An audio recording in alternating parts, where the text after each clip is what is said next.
We have a guest here that is trying to get into this. Yeah. Can we introduce Linguini? Yes, absolutely. Come here.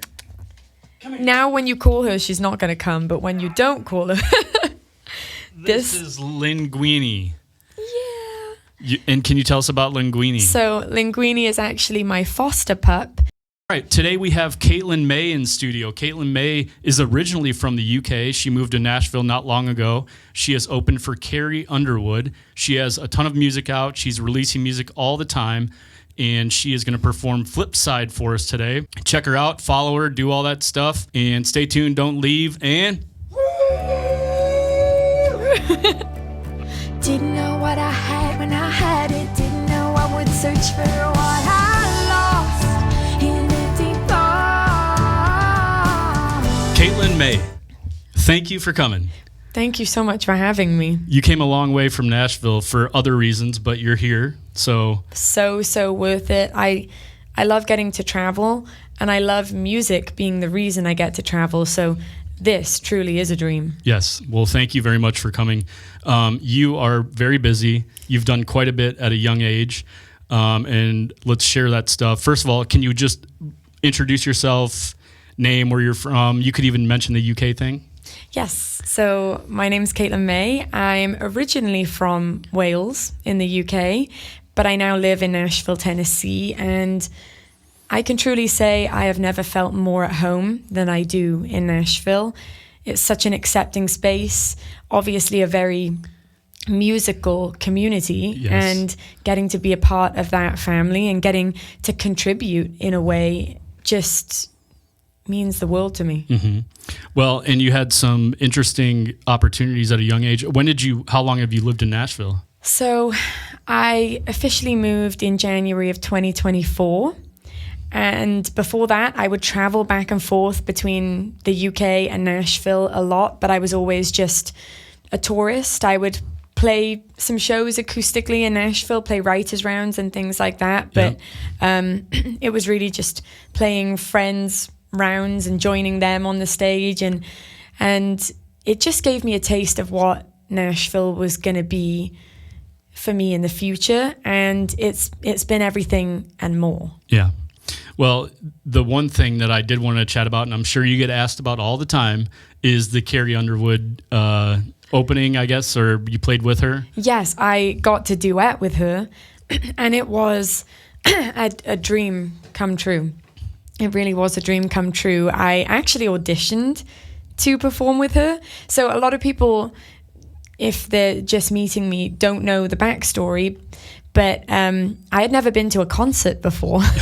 And wait, you were performing but had not been to a concert? I had never been to a concert, and my parents thought, well, for her birthday, we will buy Carrie Underwood tickets. She's coming to Wales for the first time ever, and we'll keep it a secret, and it'll be a surprise. And so they did that. And when they bought the tickets, they saw there was an opportunity to audition to perform with her. So they said, well, we can't not tell her, because that's a huge opportunity, and it's in the country music world, right? And that doesn't come around every day in Wales. No. So they told me just enough, like what I needed to know to be able to submit that audition. Yeah. The rest kind of remained a surprise. So I auditioned, and they said you would hear a week before the show. Whoa. And a week came and a week went, and I didn't hear anything, and I thought, well, if I can't get this, the one country thing in Wales, then what can I get? Yeah. So I kind of just put it to the back of my mind, and I thought, well, I'm not going to think about it anymore. I knew that the concert was happening, so I was excited for that. And then just like 2 nights, I think, like in the evening, 2 nights before this show was happening, my mum missed a phone call because she was talking to her parents, and my grandparents live in Spain, so those phone calls are very cherished. And so she didn't say, I'll call you back. She just had the phone call with them, and then she checked her voicemail, and it said something like, hey, this is Shelley from Carrie Underwood's team. And my mum screamed, and I didn't hear the voicemail. Wow. I just heard the scream. So I thought someone died. I was like, geez. I'm also a little dramatic, but right. I was like, what's wrong? Something's wrong. And she was like, you got it. And I was like, got what? Because Right. I wasn't thinking about it anymore. Right. The time had passed that they had said. So, and it turned out that's what it was. And I got the chance to do it. And there was no official rehearsal beforehand. It was just what I rehearsed in my own time. Right. And then the first time we played live was right there on the stage. My first time playing to an arena. And My goodness. it was just a night I'll never forget, because not only did I get to duet with her, and she was always one of my biggest inspirations in the Right. music world, but two, this was like my hometown arena, and I was pretty badly bullied in high school Yeah. for being a country singer and wearing cowboy boots in Wales. Right. But a lot of my high school bullies actually paid real money to go see a country music concert when I was supposed to be the only one that liked it. And I was Right. pretty weird for that. Funny how that works. Yeah, so it was just a night I'll never forget. How old were you at that time? 16. Wow. Yeah, about to turn 17. And you had music, you had been already playing music by that time. Yeah, And you had songs and all that. I had, actually, Carrie Underwood would have been the first person to hear my debut single before it released. So it had already been recorded, and I'd put it on a CD and sent gave it it to to her. her. Got I it. gave it to her that night, and yeah. Oh, So she that was wasn't the your first. audition. You gave her your... Yeah, Wow. I gave her the CD, and I wrote on the song, because the song is called The Dream, and she has a song called Just a Dream. So I said it would be just a dream if you listen to this, and gave Very her the good. CD. And now my followers and my listeners are called Dreamers. Yes. So I'm glad you brought that up, because I wanted to ask you. I noticed that. And that's the story behind it, the Carrie Underwood, or... So it's really just that my first song was called The Dream, and I realized there is a dream in all of us. Right. But the fact that all of that happened around the same time, it really cemented for me that I'm supposed to do this. And, you know, fast forward to moving to Nashville, and she knew that I wanted to move, and just was very, very supportive of all of that. I think it just made sense that Dreamers would be Yeah. the name of people who Well, listen to so my when I music. read that, I wanted to ask you, what's your dream? Oh my gosh. So some of my dreams, I feel lucky enough to say that I have fulfilled. Like, I wanted to move to Nashville for the longest time, and I got to do that. But every time I've ever achieved a goal, or I've ever achieved one of those dreams, it opens a door for so many new dreams. And it also reminds you that dreams do come true, because some of your past dreams you're living now, and it just reminds you to not stop chasing them, because you do catch them eventually. And so right now, probably my biggest dreams would be to play stadium shows. I would Right. love to play stadiums all over the world. That is a huge dream of mine. And just to get to continue connecting with people through music. Yeah. I love getting to share my story through the songs that I write. And I love that other people can relate to those songs, and they've been there. They know what it's like, and just no one's alone. Right. Well, I thought that was interesting. I picked up on it right away because you share a video and you would say, "Hey, dreamers," and it's also interesting that you say dreams aren't just a finite thing. There could be a dream that you achieve, and then there's another dream and another dream. So, Yeah. I guess every night we dream. Yeah. So that's a title of the song. Yes. Every night we dream. Yes. Yeah. Okay, Yeah. great. So that's interesting. Do you still stay in touch with her? So there is another. With me, if there's a question, I will always have a story. Like, I will always have a story. So there is a story behind that. So her team actually gave us a number to call so we would be able to reach her.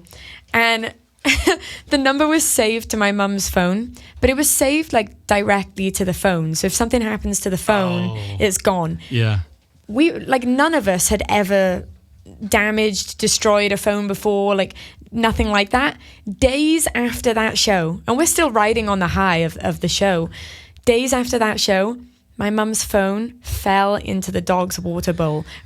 We always charge our phones there. Right. So I'm surprised it had never happened before, but that's the one and only time it's ever happened. And my mum said it's like it was the most important phone number in her phone, and she was pretty upset about it. But I felt like things happen for a reason, and whatever that reason may be, and we may never know, I wasn't supposed to have that number at that time, and it'll all work out. Well, and I'm glad you said that, because I feel the same way. Maybe it's too early for you to have that number. Or maybe there's another event that's supposed to happen where you meet her somewhere else, where you're more like, maybe you're in a different state where you're ready for something that she might have for you. Yeah. That's amazing. Great story. So today we're going to perform Flipside. And I know Flipside, you said, is unreleased? Yes. Can you tell us about Flipside, what it means? I can definitely tell you about Flipside, and it's quite the wild story, because before I moved to Nashville, and I was traveling back and forth anytime I got, and I would go visit and meet lots of people, and on one of those trips I met a cowboy.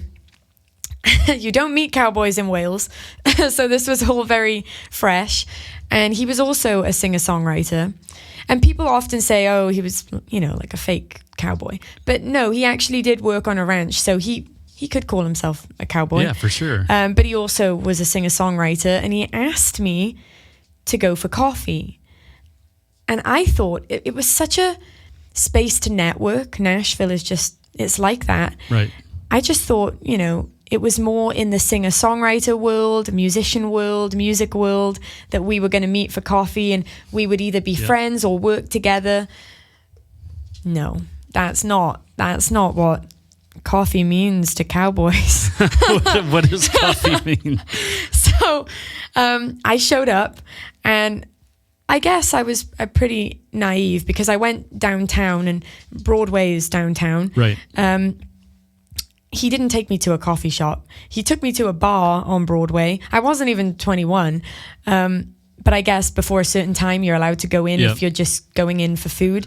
And we sit down, and this is the short story. There's a long version, but we sat down, and 20 minutes into sharing chicken tenders and fries, which he ordered for me. He didn't actually ask romantic if I like chicken tenders and fries, or if I'm sounds like a vegan. cowboy. He proposed. Whoa! And I realized I was on a date, and I didn't know I was on a date. That was also my first date. I had never been on a date, and to this day, I've never been on one on purpose. But that was my first date and first accidental date ever combined. And so I said, we probably shouldn't get married. Right. Like now or ever, maybe. But the chicken's great. Yeah. And he's like, well, you don't have to love me right now. The love can grow, and you can get a green card. And so I didn't know if I should be like highly offended that he didn't think I could move here, on my own. Yeah. Right.